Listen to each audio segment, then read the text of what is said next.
speaking, the war came to ordinary Russians' yards, and this is the major problem of the Kremlin. No more it's possible to show the war as the distant one. It touches all Russians, all Russian families, and what we see now, I am sure, it's switch to more mobilization type behavior of the Kremlin and harsher rhetorics and more intensive repressions just to mobilize society and to use the rally around the flag effect. Now, is President Putin's position becoming more precarious? He's embarked on a summer tour of the country as his approval ratings fell in July to 66%, a historic low since the start of the war in Ukraine in 2022. That's according to FOM, a Kremlin-affiliated pollster. Critics say the true ratings are lower. Although dissent is stamped out and his approval figures are higher than many Western leaders, of course, it could be a cause for concern for the Kremlin. It comes as Ukraine ramps up its so-called deep strikes on Russian cities and energy infrastructure, impacting their fragile economy and sparking fuel shortages and blackouts in part of the country. As the war starts to come home to ordinary Russians, will Putin be able to stymie growing discontent as elections, albeit rigged ones, loom? Nikolai Petrov is an associate fellow at the Russia and Eurasia Programme at Chatham House. How precarious is the position for President Putin? First of all, we can hardly compare Putin's approval ratings with those of Western leaders because of the absence of public politics in Russia. That's why what Putin has now looks pretty low for him, and the Kremlin is trying to do its best in order to improve the situation, especially if to have in mind that elections to the lower house of Russian parliament will take place in a month from now.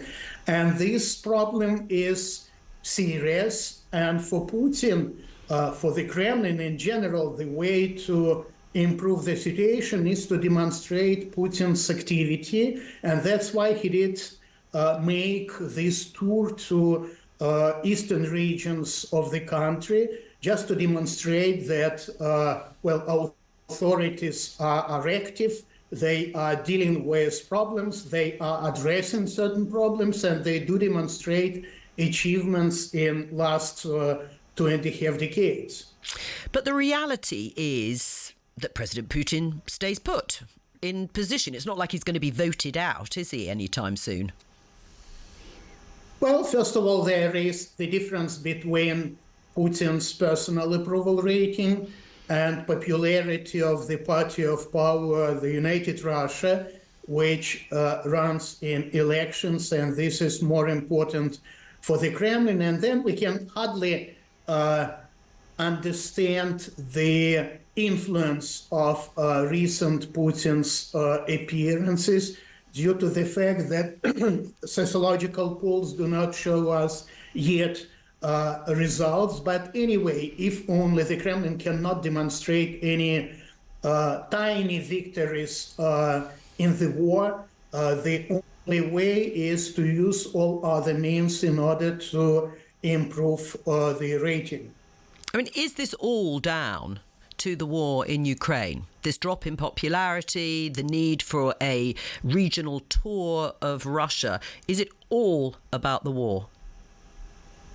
Well, generally speaking, the war came to ordinary Russians' yards, and this is the major problem of the Kremlin. No more it's possible to show the war as the distant one. It touches all Russians, all Russian families. And what we see now, I am sure, it's switch to more mobilization type behavior of the Kremlin and harsher rhetorics and more intensive repressions just to mobilize society and to use the rally around the flag effect. I mean, what does this tour look like? I mean, you said he's going to the sort of eastern regions. He is talking to people there. I mean, how sort of choreographed and orchestrated is it? Well, there were several regions, and it's pretty rare for Putin, especially if to have in mind that last half a year he didn't visit any of Russian regions. So each region is different, and it looks like the agenda was very attentively defined and orchestrated from the very beginning. In one region, there is discussion of brilliant achievements of Russian science in course of last 25 years of Putin's rule. In other regions, they do discuss social problems and the need to improve human lives. Putin did meet with so-called ordinary people a couple of times, and of course it has been staged, but anyway, the picture looked pretty well when he stopped his car and he addressed to children, he addressed to the crowd, and he was welcomed. I mean, Russia has accused the UK of escalating the war in Ukraine following confirmation that British drones have been used to strike targets on the Russian mainland for the first time. The Russian embassy has written in a statement that Britain's actions will carry consequences for which it will have to answer. It's the sort of threatening language we've seen many times before. But what could those consequences be?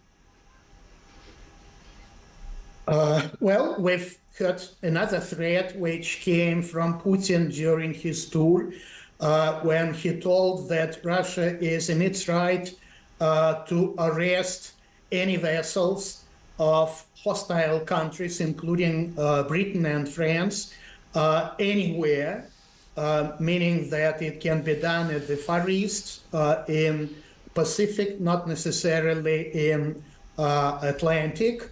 And I think that those threats are addressed most of all to ordinary Russians to demonstrate how strong Russian leadership is, how decisive it can be, and I do not think there is any serious possibility of direct consequences of these threats, just like threats made to Japan and Putin's visit to one of Kuril Islands.